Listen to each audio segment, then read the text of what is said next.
भारत में पुरुषों के साथ ही भारतीय महिला दार्शनिकों तथा साध्वियों की लंबी परंपरा रही है।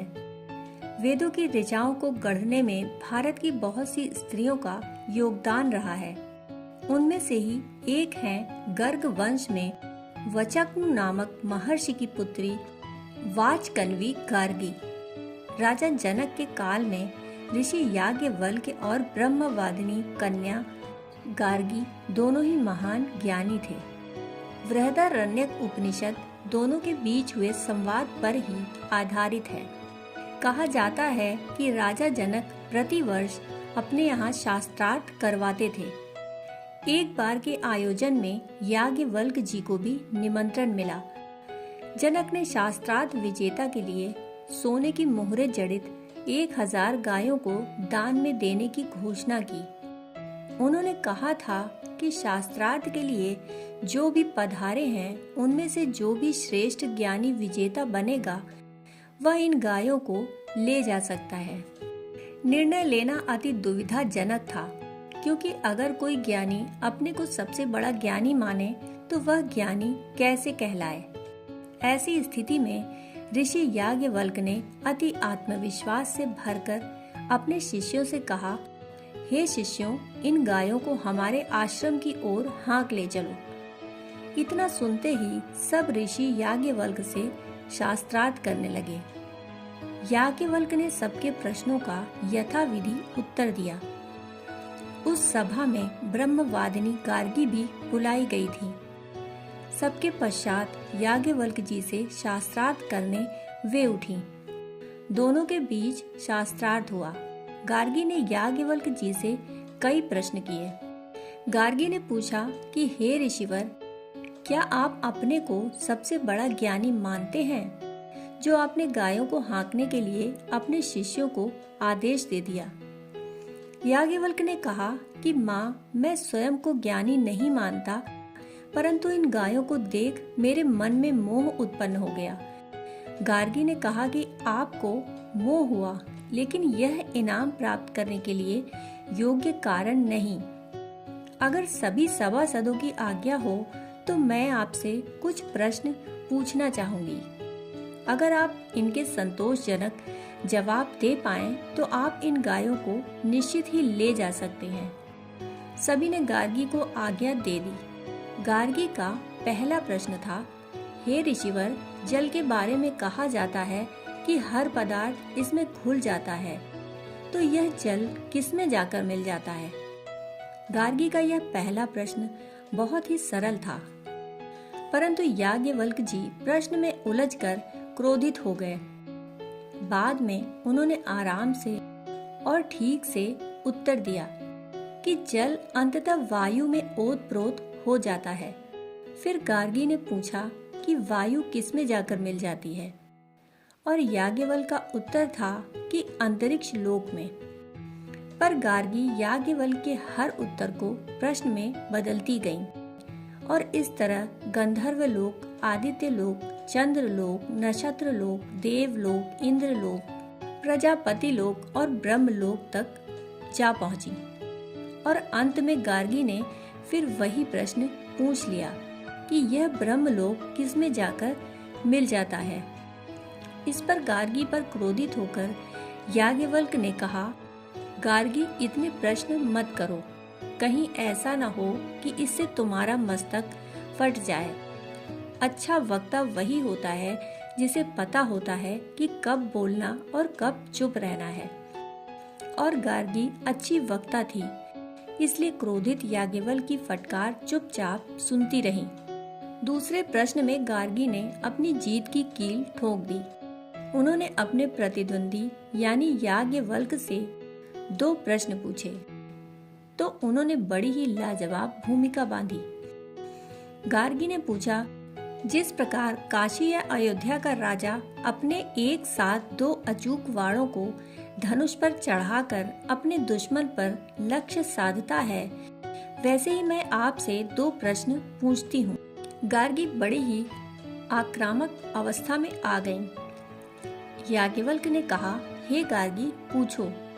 गार्गी ने पूछा, स्वर्ग लोक से ऊपर जो कुछ भी है और पृथ्वी से नीचे जो कुछ भी है और इन दोनों के मध्य जो कुछ भी है और जो हो चुका है और जो अभी होना शेष है, ये दोनों किसमें ओतप्रोत हैं? अंततः गार्गी ने वाण की तरह पहने इन दो प्रश्नों के जरिए यह पूछ लिया कि सारा ब्रह्मांड किसके अधीन है।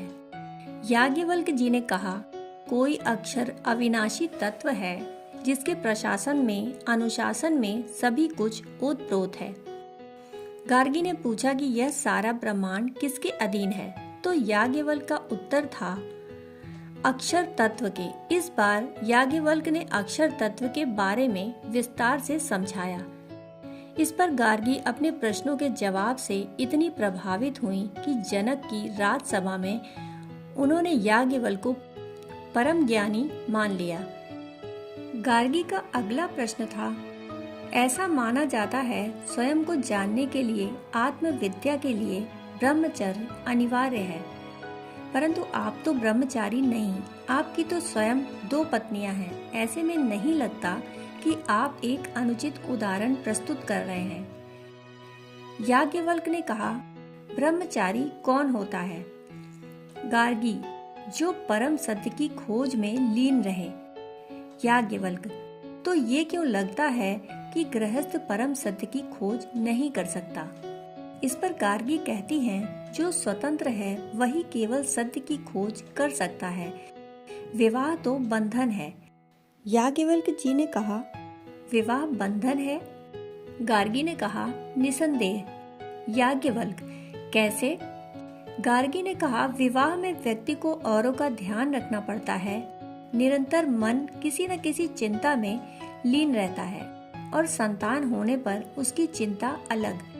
ऐसे में मन सत्य को खोजने के लिए मुक्त कहाँ से है? तो निसंदेह विवाह बंधन है महर्षि। याज्ञवल्क्य, किसी की चिंता करना बंधन है या प्रेम? गार्गी, प्रेम भी तो बंधन है महर्षि। याज्ञवल्क्य, प्रेम सच्चा हो तो मुक्त कर देता है। केवल जब प्रेम में स्वार्थ प्रबल होता है तो वह बंधन बन जाता है। समस्या प्रेम नहीं स्वार्थ है। गार्गी, प्रेम सदा स्वार्थ ही होता है महर्षि। याज्ञवल्क्य, प्रेम से आशाएं जुड़ने लगती हैं, इच्छाएं जुड़ने लगती हैं, तब स्वार्थ का जन्म होता है। ऐसा प्रेम अवश्य बंधन बन जाता है। जिस प्रेम में अपेक्षाएं ना हो, इच्छाएं ना हो, जो प्रेम केवल देना जानता हो, वही प्रेम मुक्त करता है। गार्गी, सुनने में तो आपके शब्द प्रभावित कर रहे हैं महर्षि, परंतु क्या आप इस प्रेम का कोई उदाहरण दे सकते हैं? याज्ञवल्क्य, नेत्र खोलो और देखो, समस्त जगत निस्वार्थ प्रेम का प्रमाण है। ये प्रकृति निस्वार्थता का सबसे महान उदाहरण है।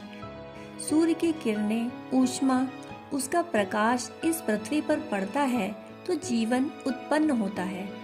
ये पृथ्वी सूर्य से कुछ नहीं मांगती, वो तो केवल सूर्य के प्रेम में खिलना जानती है। और सूर्य भी इस पृथ्वी पर अपना वर्चस्व स्थापित करने का प्रयत्न नहीं करता, न ही पृथ्वी से कुछ मांगता है। स्वयं को जलाकर समस्त संसार को जीवन देता है। ये निस्वार्थ प्रेम है गार्गी। प्रकृति और पुरुष की लीला और जीवन उनके सच्चे प्रेम का फल है। हम सभी उसी निस्वार्थता से, उसी प्रेम से जन्मे हैं। और सत्य को खोजने में कैसी बाधा?